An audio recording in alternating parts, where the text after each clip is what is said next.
Hello, నేను miss చేస్తున్నాం. Telugu Desam party, BJP, Janasena కూటమి అభ్యర్థుల విషయంలో అలాగే స్థానాల విషయంలో కూడా కొన్ని స్వల్ప మార్పులు చోటు చేసుకోబోతున్నాయి.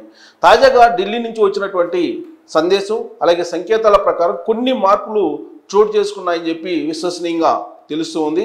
ప్రస్తుతం నెలకొన్నటువంటి పరిణామాల దృష్ట్యా ఢిల్లీ లిక్కర్ స్కామ్లో ఉన్నటువంటి ఒక అభ్యర్థిని మార్చేటువంటి అవకాశం ఉంది. ఆ అభ్యర్థి ప్లేస్లో కిరణ్ కుమార్ రెడ్డిని పోటీ చేయించడం అవకాశం ఉంది అనేది ఒకటి వినిపిస్తుంది. అలాగే ఉత్తరాంధ్రలో ఉండేటువంటి మరొక లోక్సభ స్థానం నుంచి మొత్తం ఈక్వేషన్స్ మారిపోయాయి అని కూడా తెలుస్తూ ఉంది. సో ఎట్టకేలకు ఢిల్లీ నుంచి వచ్చినటువంటి ఆదేశాల ప్రకారం కూటమిలో కొన్ని మార్పులతోటి ఒక జాబితా అయితే తయారు అయ్యింది అని చెప్పి తెలుస్తుంది. ఆ జాబితా ఏంటి, ఆ జాబితా ఏ విధంగా ఉండబోతుంది అనేది మనం ఒకసారి చెక్ చేద్దాం, చూద్దాం. అనుకున్నటువంటి విశ్వసనీయ సమాచారం మేరకు సో ఇక్కడ అభ్యర్థుల లిస్ట్, కూటమి అభ్యర్థుల లిస్ట్ కనుక మనం చూస్తే శ్రీకాకుళం నుంచి కింజరపు రామ్మోహన్ నాయుడు, ఇది ఫస్ట్ నుంచి ఉంది, ఇక్కడ ఎలాంటి సందేహం లేదు. ఇక విజయనగరం నుంచి అశోక్ గజపతిరాజు. సో విజయనగరం బీజేపీ అడిగింది, కానీ ఫైనల్గా ఎట్టకేలకు తెలుగుదేశం పార్టీ నుంచి అశోక్ గజపతిరాజే పోటీ చేయబోతున్నారు అనేది తాజాగా అందున్నటువంటి సమాచారం. ఇక విశాఖపట్నం నుంచి శ్రీభరత్ బాలకృష్ణ చిన్నల్లుడు, ఆయన తెలుగుదేశం పార్టీ నుంచి విశాఖపట్నం నుంచి పోటీ చేయబోతున్నారు. విశాఖపట్నం నుంచి యాక్చువల్గా బీజేపీ కూడా అడిగింది, కానీ అక్కడ శ్రీభరత్ ఆల్రెడీ ఫస్ట్ నుంచి కూడా వర్క్ చేస్తూ ఉన్నారు, గెలిచేటువంటి అభ్యర్థిగా సర్వేల్లో కూడా ముందున్నారు కాబట్టి ఆయనకే ఫైనల్ అయిపోయింది. ఇక దాంట్లో మార్పు ఉండేటువంటి అవకాశం లేదు. ఇక అనకాపల్లి విషయంలో బీజేపీ, తెలుగుదేశం పార్టీ, జనసేన మధ్య చాలా తర్జన భర్జనలు జరిగాయి. ఫస్ట్లో అనకాపల్లిని జనసేన తీసుకోవాలనుకుంది, ఆ తర్వాత బీజేపీ తీసుకోవాలనుకుంది. ఇప్పుడు మారినటువంటి పరిస్థితుల్లో తెలుగుదేశం పార్టీకే అది వెళ్తుంది. అయితే తెలుగుదేశం పార్టీకి ఆ సీటు వెళ్తే కనుక ఎవరు పోటీ చేసేటువంటి అవకాశం ఉంది అనే దాని మీద ఇప్పుడు ఒక ఫైనల్ కంక్లూజన్కి వచ్చినట్టు కూడా తెలుస్తుంది. గంటా శ్రీనివాస్ ఎంపీగా అక్కడి నుంచి పోటీ చేసేటువంటి అవకాశం ఉంది. గతంలో అనకాపల్లి నుంచి ఆయన పోటీ చేసి గెలుపొందారు. అందుకే ఈసారి గంటా శ్రీనివాస్ని ఇప్పుడు అనకాపల్లి నుంచి పోటీ చేయించేటువంటి అవకాశం ఉంది అనేది ఒక ఆప్షను. ఆయన కనుక ఒకవేళ బొత్స సత్యనారాయణ మీద పోటీ చేయకపోతే చీపురుపల్లి నుంచి గంటా శ్రీనివాసరావుని అనకాపల్లి నుంచి పోటీ చేయించడానికి లోక్సభ నుంచి థర్డ్ ఆప్షన్ కింద తీసుకున్నారు. ఆయన అడుగుతున్న ప్రకారం బీబీల నుంచి అయితే ఆయనకి ఈసారి అసెంబ్లీలో స్థానం లభించేటువంటి ఛాన్సెస్ కనిపించట్లేదు. ఇన్ కేస్ ఈయన కనుక చీపురుపల్లి నుంచి పోటీ చేయడానికి సిద్ధపడితే గంటా శ్రీనివాసరావు, అప్పుడు బండారు సత్యనారాయణ మూర్తిని అనకాపల్లి నుంచి పోటీలోకి దించేటువంటి అవకాశం ఉందని కూడా తెలుస్తుంది. బండారు సత్యనారాయణ మూర్తి మొదటి నుంచి తెలుగుదేశం పార్టీలో ఉన్నారు ఆయన, plus Telugu Desam party hard core నాయకుడు కూడా. అయితే ఇప్పుడు మారినటువంటి పరిస్థితుల దృష్ట్యా ఆయన అసెంబ్లీ నుంచి లోక్సభ నుంచి ఆయన పేరు ఇప్పటివరకు వినిపించలేదు. అందుకే ఆయన బీజేపీ వైపు వెళ్ళడానికి ఆలోచిస్తున్నారు అనేది కూడా వినిపిస్తుంది. ఒకవేళ బీజేపీ ఈ స్థానమే కావాలి అనకాపల్లి అని అనుకుంటే మాత్రం అప్పుడు బండారు సత్యనారాయణ మూర్తి బీజేపీ నుంచి, తెలుగుదేశం పార్టీ నుంచి కాకుండా బీజేపీ నుంచి పోటీ చేసిన అవకాశం ఉందనేది కూడా ఇంకొక వర్షన్ వినిపిస్తుంది. సో అనకాపల్లి విషయంలోనే చాలా మెలికలు పడుతూ ఉన్నాయి. వాస్తవంగా బీజేపీ నుంచి అనుకున్నటువంటి అభ్యర్థిని ఇప్పుడు రంగంలోకి ముందుగా అనుకున్న దాని ప్రకారం ఈ ఎలక్ట్రల్ బాండ్స్ రావడం, ఆ ఎలక్ట్రల్ బాండ్స్ వచ్చినటువంటి ఇష్యూ కారణంగా ముందుగా అనుకున్నటువంటి బీజేపీ అభ్యర్థిని కాదని చెప్పి ఈ మొత్తం పరిణామాలు మారిపోయాయి. సో ఎలక్ట్రల్ బాండ్స్లో కాంగ్రెస్ పార్టీకి దాదాపు 30 కోట్ల రూపాయలు బీజేపీ సంబంధించినటువంటి నాయకుడే గత అసెంబ్లీ ఎన్నికల సందర్భంగా తెలంగాణకి పంపించారు కాంగ్రెస్ పార్టీకి అనేది ఆయన మీద ఉన్నటువంటి ఆరోపణ. అందుకే ఎవరైతే అనకాపల్లి నుంచి పోటీ చేయాలనుకున్నారో బీజేపీకి సంబంధించినటువంటి ఒక లీడరు, ఆయన ఇప్పుడు ఎలక్ట్రల్ బాండ్స్ రూపంలో దొరికిపోయారు. వైఎస్ఆర్ కాంగ్రెస్ పార్టీ కూడా ఆ మేరకు ఆధారాలతో సహా కేంద్ర హోంశాఖకి, అమిత్ షాకి పంపించడం జరిగింది. అందుకే హోల్డ్ చేశారు ఆయన పేరు.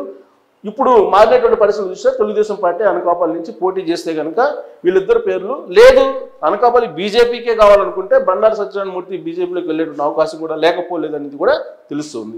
ఇక అరకు నుంచి కొత్తపల్లి గీత మొదటి నుంచి బీజేపీ, సో కొత్తపల్లి గీతకి కన్ఫామ్. కాకినాడ నుంచి పవన్ కళ్యాణ్ జనసేన పార్టీ. సో యాక్చువల్గా పవన్ కళ్యాణ్ కూడా చెప్పారు, కేంద్రం నుంచి అమిత్ షా ఆదేశిస్తే లేదా నరేంద్ర మోడీ ఆదేశిస్తే ఎంపీగా పోటీ చేయడానికి కూడా సిద్ధమేను. ఒకవేళ ఎంపీగా పోటీ చేయాల్సి వస్తే ఆయన ఎంపీగా నేను వెళ్తానని చెప్పారు. సో ఆయన ఎంపీగా వెళ్ళేటువంటి అవకాశం ఉంది కాకినాడ నుంచి అనేది కూడా తెలుస్తుంది. ఇక రాజమండ్రి నుంచి దగ్గుపాటి పురంధరేశ్వరి ఫిక్స్ బీజేపీ. అమలాపురం నుంచి గంటి హరీష్ మధుర్ ఆల్రెడీ ప్రకటించారు తెలుగుదేశం పార్టీ. నర్సాపురం నుంచి రఘురామకృష్ణరాజు బీజేపీ ఫిక్స్, అది కూడా ఆ పేరు కూడా. అయితే ఈయన మీద కొంతమంది బీజేపీలో ఉన్నటువంటి ఒక టీం కంప్లైంట్ చేస్తూ ఉంది. అన్ని కంప్లైంట్లు వచ్చినప్పుడు కూడా ఆయనకే బీజేపీ తరఫు నుంచి నర్సాపురం నుంచి పోటీ చేసేటువంటి అవకాశం ఉంది. ఇన్ కేస్ అక్కడి నుంచి కనుక ఒకవేళ మార్చాల్సి వస్తే బీజేపీ మాకు నర్సాపురం వద్దు, రఘురామకృష్ణరాజుని మీరే తీసుకోండి అని చెప్పి తెలుగుదేశం పార్టీ చెప్తే తెలుగుదేశం పార్టీ తరఫు నుంచే రఘురామకృష్ణరాజు పోటీ చేసేటువంటి అవకాశం ఉంది. అలాంటి పరిస్థితుల్లో కాకినాడ నుంచి అప్పుడు బీజేపీలోకి వెళ్ళి కాకినాడ నుంచి బీజేపీ పోటీ చేసేటువంటి అవకాశం ఉంది అని చెప్పి తెలుస్తుంది. అంటే కొన్ని చిన్న చిన్న మార్పులు ఉండేటువంటి అవకాశం ఇప్పటి వరకు ఉన్నటువంటి సమాచారం ప్రకారం ఈ మార్పులు ఇలా ఉన్నాయని చెప్పి, ఒకవేళ చివరి న్యూస్లో ఇంకా మారాలనుకుంటే కనుక కొన్ని 1-2 మార్చేటువంటి అవకాశం ఉంది. లేదంటే యాజ్ ఆఫ్ నౌ చర్చించుకుంటున్నటువంటి దాని ప్రకారం యాజ్ ఆఫ్ నౌ కేంద్రంలో బీజేపీ తోటి చర్చించుకున్న తర్వాత ఒక ఏకాభిప్రాయానికి వచ్చారు. రేపు మాపు అనౌన్స్ అయిపోతున్నారు అనేది లిస్ట్ ఇది. సో ఏలూరు నుంచి Putta Mahesh Yadav already Telugu Desam party announce చేసింది. విజయవాడ నుంచి కేసీఆర్ శివనాథ్ ఆల్రెడీ ప్రకటించింది. మచిలీపట్నం వల్లభనేని బాలశౌరి ఇది కూడా ఫిక్స్ అయిపోయింది. ఇంకా గుంటూరు నుంచి పెమ్మసాని చంద్రశేఖర్ ప్రకటించారు. బాపట్ల నుంచి టి కృష్ణప్రసాద్ తెలుగుదేశం పార్టీ అది కూడా ప్రకటించారు. నర్సరాపేట నుంచి లావు శ్రీకృష్ణదేవరాయలు తెలుగుదేశం పార్టీ. ఒంగోలు నుంచి నల్లారి కిరణ్ కుమార్ రెడ్డి. వాస్తవంగా కిరణ్ కుమార్ రెడ్డిని రాజంపేట నుంచి బీజేపీ తరఫు నుంచి పోటీ చేయించాలనుకున్నారు. కానీ ఇప్పుడు మారినటువంటి పరిస్థితుల దృష్ట్యా కిరణ్ కుమార్ రెడ్డిని బీజేపీ తీసుకొని బీజేపీ నుంచి కిరణ్ కుమార్ చేత పోటీ చేయించాలనేటువంటి ఒక ప్రతిపాదన వచ్చింది. ఆల్రెడీ సర్వేలు కూడా చేయించారు.